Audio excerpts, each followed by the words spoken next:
turn one. Didn't see another car involved there. It's Timothy Buret who was behind the wheel of that car. And in second place, already the IMSA safety trucks are there, and already I see the driver is out of the car. Fantastic work by the safety team. That has been a very big incident indeed. Coming through turn one. Oh, he's rolled it. It's actually gone all the way over and back onto its wheels. Exactly the same wiggle that Felipe Nasser had when he came into contact with Vautier leaving the pit. Exactly the same wiggle in exactly the same place. Went left, snapped right, but without Vautier there to straighten him back up again, which is effectively what happened for Nasser. He's gone into the tyre wall and rolled it over back onto its wheels, or what was left of its wheels. The door opened, the safety cell has done its job, and Buret is out of the car. But that was a very, very big incident indeed. Looked like even some of the tyre barriers might have gone over the fence there, such was the ferocity of the impact.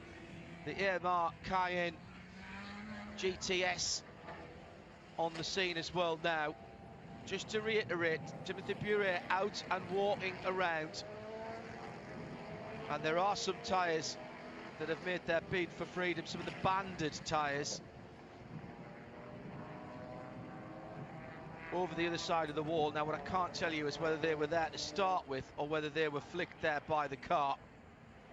But that, Nick Damon, was a very big shunt, and so reminiscent of what happened to Felipe Nasser on his first flying lap when he hit the Tristan Vautier Mustang sampling Cadillac, who was coming out of the pit lane. And do you know what? That was his first flying lap as well. So tyres not up to temperature and pressure.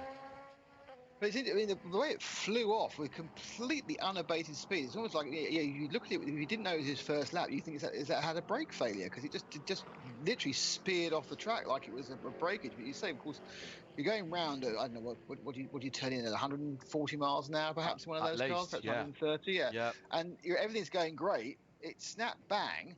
Yeah, you're actually back on the power at that point, so you're not going to have any time to actually do anything. You might get your foot off the throttle, but get the other foot on the brake is very unlikely. So you have no retardation. You actually then just hit the wall at that speed. But do you know what? I remember there's no tyre warmers, no tyre warming of any kind in IMSA competition, and I just wonder, with these cooler temperatures, maybe taking a little bit longer to come up. And I'm not just talking about grip here, Nick, I'm talking about ride height, because it's pressure as well as temperature, and as the temperature comes up, obviously it stiffens the tyre sidewalls, and it gives you a little more ride height. And I just wonder, because that was like a carbon copy, an action replay of what happened to Felipe Nasser in the DPI car. All right, I know this is a